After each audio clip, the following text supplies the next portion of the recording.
Hi guys, it's Kayla. Welcome back to my channel. Today we're going to be reading Chapter 16, or Part 2, Chapter 6 of the Complete Tales of Winnie the Pooh. Chapter 6, in which Pooh invents a new game and Eeyore joins in. By the time it came to the edge of the forest, the stream had grown up so that it was almost a river, and being grown up, it did not run and jump and sparkle along as it used to do when it was younger, but moved more slowly. For it knew now where it was going, and it said to itself, "There is no hurry. We shall get there some day." But all the little streams higher up in the forest went this way and that, quickly, eagerly, having so much to find out before it was too late. There was a broad track, almost as broad as a road, leading from the outland to the forest, but before it could come to the forest it had to cross this river. So where it crossed there was a wooden bridge, almost as broad as a road, with wooden rails on each side of it. Christopher Robin could just get his chin to the top rail if he wanted to, but it was more fun to stand on the bottom rail so that he could lean right over and watch the river slipping slowly away beneath him. Pooh could get his chin on the bottom rail if he wanted to, but it was more fun to lie down and get his head under it and watch the river slipping slowly away beneath him. And this was the only way in which Piglet and Roo could watch the river at all, because they were too small to reach the bottom rail. So they would lie down and watch it, and it slipped away very slowly, being in no hurry to get there. One day when Pooh was walking towards this bridge, he was trying to make a piece of poetry about fir cones, because there they were, lying about on each side of him, and he felt singy. So he picked a fir cone up and looked at it, and said to himself, "This is a very good fir cone, and something ought to rhyme to it." But he couldn't think of anything, and then this came into his head suddenly. "Here's a mystery about a little fir tree. Al says it's his tree, and Kanga says it's her tree." "Which doesn't make sense," said Pooh, "because Kanga doesn't live in a tree." He had just come to the bridge, and not looking where he was going, he tripped over something, and the fir cone jerked out of his paw into the river. "Bother," said Pooh, as it floated slowly under the bridge, and he went back to get another fir cone which would rhyme to it. But then he thought that he would just look at the river instead, because it was a peaceful sort of day, so he lay down and looked at it, and it slipped slowly away beneath him. And suddenly there was his fir cone slipping away too. "That's funny," said Pooh. "I dropped it on the other side," said Pooh, "and it came out on this side. I wonder if it would do it again." And he went back for some more fir cones. It did. It kept on doing it. Then he dropped two in at once and leant over the bridge to see which of them would come out first, and one of them did, but as they were both the same size, he didn't know if it was the one which he wanted to win or the other one. So the next time he dropped one big one and one little one, and the big one came out first, which was what he had said it would do, and the little one came out last, which is what he said it would do. So he had won twice, and when he went home for tea, he had won 36 and lost 28, which meant that he had, well, you take 28 from 36, and that's what he was, instead of the other way around. And that was the beginning of the game called Pooh Sticks, which Pooh invented, and which he and his friends used to play on the edge of the forest, but they played with sticks instead of fir cones because they were easier to mark. Now one day Pooh and Piglet and Rabbit and Roo were all playing Pooh Sticks together. They had dropped their sticks in when Rabbit said, "Go!" and then they had hurried across to the other side of the bridge, and now they were all leaning over the edge, waiting to see whose stick would come out first. But it was a long time coming, because the river was very lazy that day, and hardly seemed to mind if it didn't get ever there. "I can see mine," cried Roo. "No, I can't. It's something else. Can you see yours, Piglet?" "I thought I could see mine, but I couldn't." "There it is." "No, it isn't." "Can you see yours, Pooh?" "No," said Pooh. "I expect my stick's stuck," said Roo. "Rabbit, my stick's stuck. Is your stick stuck, Piglet?" "They always take longer than you think," said Rabbit. "How long do you think they'll take?" asked Roo. "I can see yours, Piglet," said Pooh suddenly. "Mine's a sort of grayish one," said Piglet, not daring to lean too far over in case he fell in. "Yes, that's what I can see. It's coming over on my side."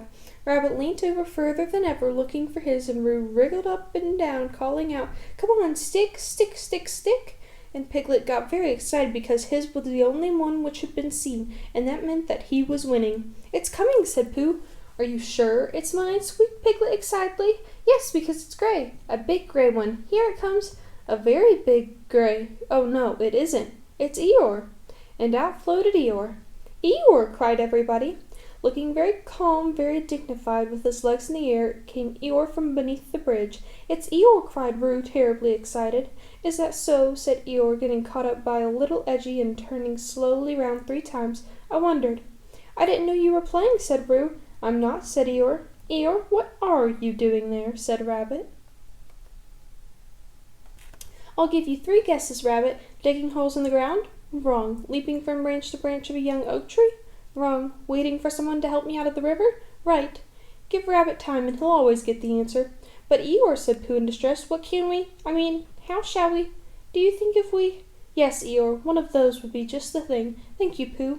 "He's going round and round," said Roo, much impressed. "And why not?" said Eeyore coldly. "I can swim too," said Roo proudly. "Not round and round," said Eeyore. "It's much more difficult. I didn't want to come swimming at all today," he went on, revolving slowly. "But if, when in, I decided to practice a slight circular movement from right to left, or perhaps I should say," he added, as he got into another edgy, "from left to right, just as it happens to occur to me, it is nobody's business but my own." There was a moment's silence while everybody thought. "I've got a sort of idea," said Pooh at last, "but I don't suppose it's a very good one." "I don't suppose it is either," said Eeyore. "Go on, Pooh," said Rabbit. "Let's have it." "Well, if we all throw stones and things into the river on one side of Eeyore, the stones would make waves and the waves would wash him to the other side." "That's a very good idea," said Rabbit, and Pooh looked very happy again. "Very," said Eeyore. "When I want to be washed, Pooh, I'll let you know." "Supposing we hit him by mistake?" said Piglet anxiously. "Or supposing you missed him by mistake," said Eeyore. "Think of all the possibilities, Piglet, before you settle down to enjoy yourselves." But Pooh had gotten the biggest stone he could carry and was leaning over the bridge, holding it in his paws. "I'm not throwing it, I'm dropping it, Eeyore," he explained, "and then I can't miss. I can't hit you. Could you stop turning round for a moment, because it muddles me rather?" "No," said Eeyore, "I like turning around." Rabbit began to feel that it was time he took command. "Now, Pooh," he said, "when I say now, you can drop it. Eeyore, when I say now, Pooh will drop his stone." "Thank you very much, Rabbit, but I expect I shall know." "Are you ready, Pooh?" "Piglet, give Pooh a little more room. Get back a bit there, Roo. Are you ready?" "No," said Eeyore. "Now," said Rabbit. Pooh dropped a stone, there was a loud splash, and Eeyore disappeared. It was an anxious moment for the watchers on the bridge. They looked and looked, and even the sight of Piglet's stick coming out a little in front of Rabbit's didn't cheer them up as much as you would have expected. And then, just as Pooh was beginning to think that he must have chosen the wrong stone or the wrong river or the wrong day for his idea, something gray showed for a moment by the river bank, and it got slowly bigger and bigger, and at last it was Eeyore coming out.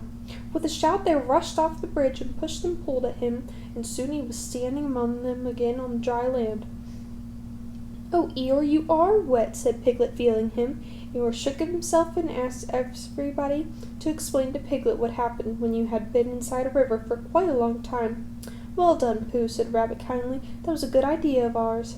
"What was?" asked Eeyore. "Hooshing you to the bank like that?" "Hooshing me?" said Eeyore in surprise. "Hooshing me? You didn't think I was hooshed, did you?" "I dived. Pooh dropped a large stone on me, and so as not to be struck heavily on the chest, I dived and swam to the bank." "You didn't really," whispered Piglet to Pooh so as to comfort him. "I didn't think I did," said Pooh anxiously. "It's just Eeyore," said Piglet.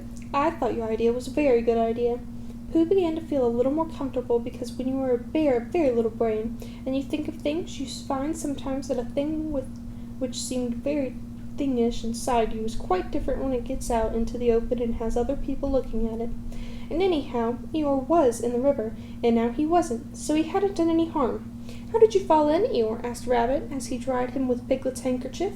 "I didn't," said Eeyore. "But how?" "I was bounced," said Eeyore. "Ooh," said Roo excitedly. "Did somebody push you?" "Someone bounced me. I was just thinking by the side of the river, thinking if any of you know what that means, when I received a loud bounce." "Oh, Eeyore," said everybody. "Are you sure you didn't slip?" asked Rabbit wisely. "Of course I slipped. If you're standing on the slippery bank of a river and somebody bounces you loudly from behind, you slip. What did you think I did?" "But who was it?" asked Roo. Eeyore didn't answer. "I expect it was Tigger," said Piglet nervously. "But Eeyore," said Pooh, "was it a joke or an accident? I didn't stop to ask, Pooh. Even at the very bottom of the river I didn't stop to say to myself, is this a hearty joke or is this the merest accident? I just floated to the surface and said to myself, it's wet, if you know what I mean." "And where was Tigger?" asked Rabbit. Before Eeyore could answer, there was a loud noise behind them, and through the hedge came Tigger himself. "Hello, everybody," said Tigger cheerfully. "Hello, Tiger," said Roo. Rabbit became very important suddenly. "Tigger," he said solemnly, "what happened just now?" "Just when?" said Tigger a little uncomfortably. "When you bounced Eeyore into the river." "I didn't bounce him." "You bounced me," said Eeyore gruffly. "I didn't really. I had a cough and I happened to be behind Eeyore, and I said grrr, ooh, psh." "Why," said Rabbit, helping Piglet up and dusting him. "It's all right, Piglet." "It took me by surprise," said Piglet nervously. "That's what I call bouncing," said Eeyore, "taking people by surprise. Very unpleasant habit. I don't mind Tigger being in the forest," he went on, "because it's a large forest and there's plenty of room to bounce in it, but I don't see why he should come into my little corner of it and bounce there. It isn't as if there was anything very wonderful about my little corner. Of course, for people who like cold, wet, ugly bits it is something rather special, but otherwise it's just a corner, and if anybody feels bouncy—" "I didn't bounce, I coughed," said Tigger crossly. "Bouncy or coffee, it's all the same at the bottom of the river." "Well," said Rabbit, "all I can say is, well, here's Christopher Robin, so he can say it." Christopher Robin came down from the forest to the bridge, feeling all sunny and careless, and just as if twice 19 didn't matter, but as if it didn't on such a happy afternoon, and he thought that if he stood on the bottom of the rail of the bridge and leaned over and watched the river slipping slowly away beneath him, then he would suddenly know everything that there was to be known, and he would be able to tell Pooh, who wasn't quite sure about some of it. But when he got to the bridge and saw all the animals there, then he knew that it wasn't that kind of afternoon, but the other kind, when you wanted to do something. "It's like this, Christopher Robin," began Rabbit. "Tigger?" "No, I didn't," said Tigger. "Well, anyhow, there I was," said Eeyore. "But I don't think he meant to," said Pooh. "He just is bouncy," said Piglet, "and he can't help it." "Try bouncing me, Tigger," said Roo eagerly. "Eeyore, Tigger's going to try me. Piglet, do you think—" "Yes, yes," said Rabbit. "We don't all want to speak at once. The point is, what does Christopher Robin think about it?" "All I did was I coughed," said Tigger. "He bounced," said Eeyore. "Well, I sort of boffed," said Tigger. "Hush," said Rabbit, holding up his paw. "What does Christopher Robin think about it all? That's the point." "Well," said Christopher Robin, not quite sure what it was all about, "I think—" "Yes," said everybody. "I think we all ought to play Pooh Sticks." So they did. And Eeyore, who had never played it before, won more times than anybody else, and Roo fell in twice, the first time by accident and the second time on purpose, because he suddenly saw Kayla coming from the forest, and he knew he'd have to go to bed anyhow. So then Rabbit said he'd go with them, and Tigger and Eeyore went off together because Eeyore wanted to tell Tigger how to win at Pooh Sticks, which you do by letting your stick drop in a twitchy sort of way, if you understand what I mean, Tigger. And Christopher Robin and Pooh and Piglet were left on the bridge by themselves. For a long time they looked at the river beneath them, saying nothing, and the river said nothing too, for it felt very quiet and peaceful on this summer afternoon. "Tigger is all right, really," said Piglet lazily. "Of course he is," said Christopher Robin. "Everybody is really," said Pooh. "That's what I think," said Pooh. "But I don't suppose I'm right," he said. "Of course you are," said Christopher Robin. That concludes Chapter 16 of The Complete Tales of Winnie the Pooh.